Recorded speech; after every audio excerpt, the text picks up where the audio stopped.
माया के master stroke से सदमे में अखिलेश।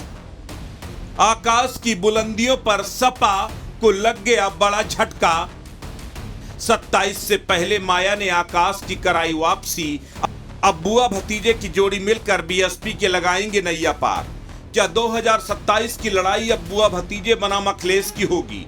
जिस आकाश आनंद को मायावती ने पार्टी से बाहर का रास्ता दिखाया था, अब वही पार्टी के राष्ट्रीय महासचिव बनकर लौट आए हैं। 16 महीने में 2 बार पार्टी से बाहर निकाला और उसके बाद वापस लिया। आखिर क्या है मायावती की ये पूरी स्ट्रेटेजी? एक तरफ समाजवादी पार्टी ब्राह्मण और मुस्लिम समीकरणों को साधने में लगी है, दूसरी तरफ बीएसपी अब युवाओं और सोशल मीडिया फ्रंट को मजबूत करने में जुट गई है। आकाश की वापसी सिर्फ एक पारिवारिक फैसला नहीं, बल्कि एक बड़ा राजनीतिक दांव भी है।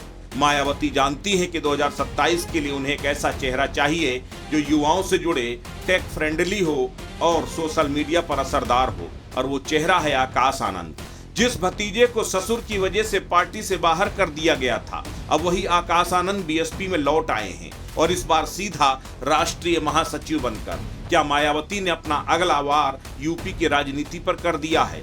2023 में आकाश आनंद को बीएसपी से अलग किया गया था। मायावती ने कहा था पार्टी में अनुशासन से समझौता नहीं होगा।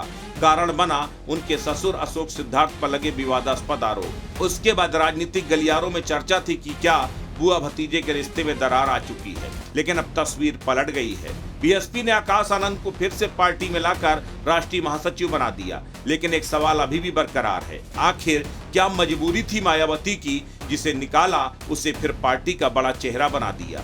कुछ ही महीने पहले मायावती को यह डर था कि आकाश आनंद और उसके ससुर पार्टी में शक्ति का केंद्र बन सकते हैं, एक ऐसा केंद्र जो खुद मायावती की पकड़ को चुनौती दे सकता है। इसी डर के चलते उन्होंने पहले अशोक सिद्धार्थ और फिर आकाश आनंद को पार्टी से बाहर का रास्ता दिखाया। दरअसल असली मुद्दा था बीएसपी में सत्ता और नेतृत्व को लेकर भविष्य की लड़ाई। मायावती नहीं चाहती थी कि कोई और शक्ति का केंद्र खड़ा हो, इसलिए आकाश की छवि और प्रभाव को काटना जरूरी समझा गया। लेकिन अब हालात बदल चुके हैं। 2024 के लोकसभा चुनाव में बीएसपी का प्रदर्शन बेहद खराब रहा।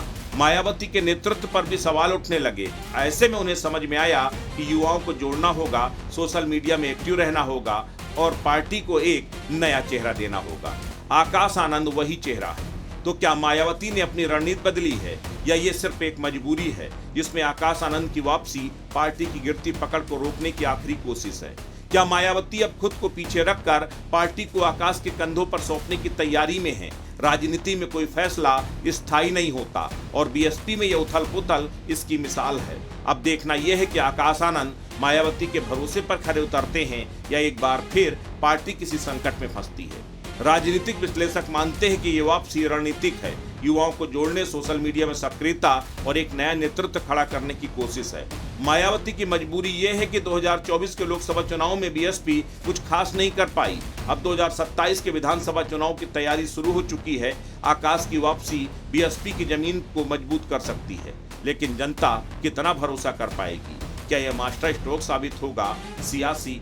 क्या आकाश की वापसी से बीएसपी का पुराना जनाधार फिर वापस लौटेगा? क्या दलित वोट बैंक फिर से जुटेगा मायावती के पीछे? क्या दलित वोट बैंक मायावती के साथ फिर से जुड़ेगा? और सबसे बड़ा सवाल, क्या अखिलेश यादव के लिए ये एक सियासी चेतावनी है? अब आने वाला वक्त ही बताएगा, बुआ भतीजे की नई जोड़ी बीएसपी को नई उड़ान देगी या फिर सिर्फ एक चुनावी रणनीति बनकर रह जाएगी।